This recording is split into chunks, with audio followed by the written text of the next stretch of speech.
નડિયાદ નગરપાલિકાએ સરદારની પ્રતિમા પાસે કાંસની સફાઈની કામગીરી આરંભી। કાંસ પરની દુકાનોને વહેલી તકે દુકાનો ખાલી કરવા અપાઈ સૂચના। નડિયાદમાં છેલ્લા કેટલાય મહિનાઓથી કાંસની સફાઈને લઈને અનેક વિવાદો સામે આવ્યા છે। નડિયાદ ખાતે આવેલ સરદાર ભવન પાસે આવેલી દુકાનોમાં એન્જિનિયર દ્વારા તપાસ કરવામાં આવી। જોવા જઈએ તો કાંસ 5 ફૂટથી વધારે સાફ્ટ નીચે જતી નથી।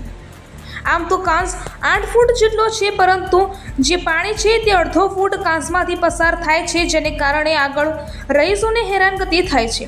નડિયાદ નગરપાલિકાના એન્જિનિયર દ્વારા મેન્યુઅલી કરવાની હાલ કોશિશ કરી રહ્યા છે, પરંતુ જો મેન્યુઅલી આ કાંસની સફાઈ નહીં થાય તો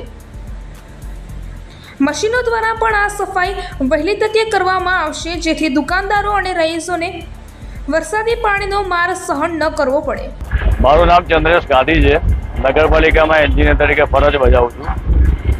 સરદારશ્રીના સ્ટેચ્યુ પાસે જે દુકાનો આવેલી છે એ દુકાનો કાંસના ઉપરના ભાગમાં છે અને ઘણા વખતથી આ બાબતે ઘણી બધી ચર્ચાઓને ચાલતું હતું।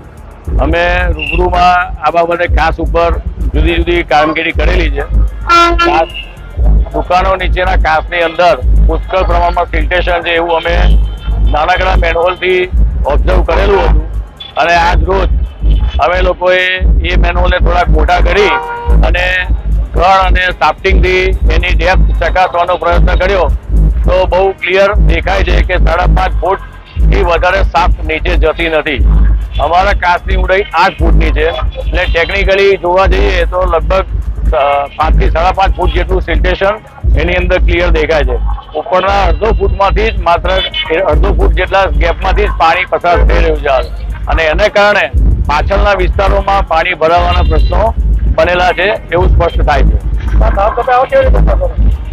આ સફાઈ અમે મેન્યુઅલી કરવાનો પ્રયત્ન કરીશું અત્યારે, પણ જે પ્રકારનું સિલ્ટેશન અમે ઓબ્ઝર્વ કર્યું છે એ જોતા હાર્ડ ટાઈપનું સિલ્ટેશન છે, એટલે અમારે જેસીબી પ્રકારના સાધનોનો ઉપયોગ કરી અથવા તો એવી મશીનરીનો ઉપયોગ કરી અને અમારે આ કામ કરવાનું થશે। અંદાજે 15 દિવસનો કોર્ટે અમને સમય આપ્યો છે। એ સમયમાં અમે સંપૂર્ણ એવો પ્રયત્ન કરીશું કે જેથી કાંસ સફાઈ થઈ શકે, પણ હાર્ડ મટીરિયલ છે એટલે જેમ કામ કરતા જશું એમ જ એની અંદર ફીચર સ્પષ્ટ થતું જશે।